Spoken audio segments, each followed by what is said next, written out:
اور پھر حضور نے ایک مثال بیان فرمائی. نبی رحمت علیہ السلام نے فرمایا بنی اسرائیل کا ایک واقعہ ہے. ایک خوبصورت جوان تھا، ایک عورت کا دل آ گیا اس پر. یہ یاد رکھ لیں، ہم لڑکوں کو منع کرتے رہتے ہیں لیکن ہمیں گھر کی بچیوں پر بھی توجہ دینی ہوگی.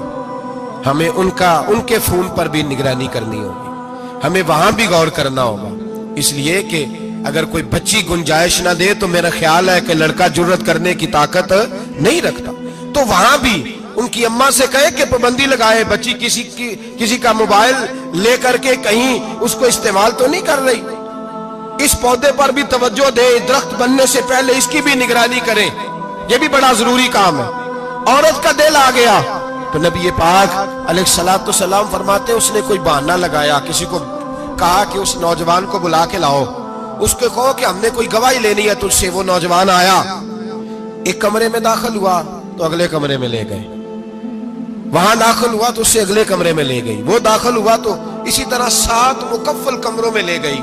میرے کریم رسول میرے محبوب پاک علیہ السلام فرماتے، صحابہ کو سمجھا رہے ہیں میٹھے لب و لہجے میں، فرماتے جب سب سے پچھلے کمرے میں لے گئی تو ایک لڑکا بندھا ہوا تھا وہاں رسیوں سے، شراب کا پیالہ پڑا ہوا تھا.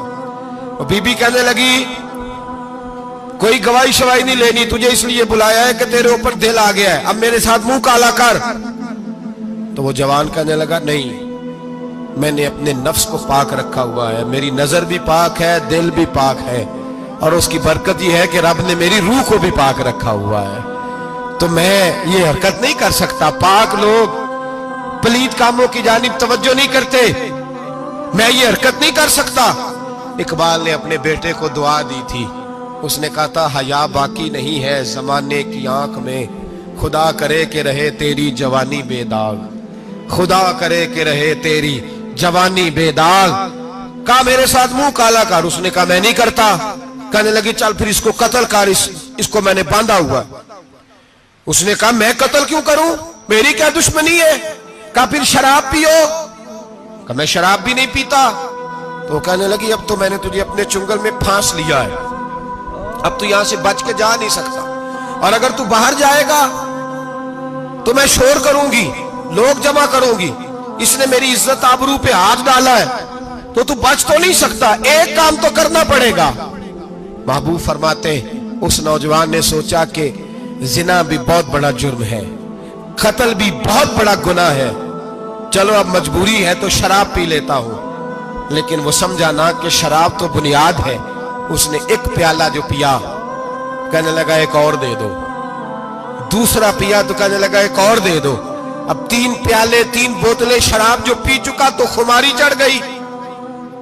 اب اس عورت کے قریب جانے لگا کہ میں تیرے ساتھ زنا کروں گا.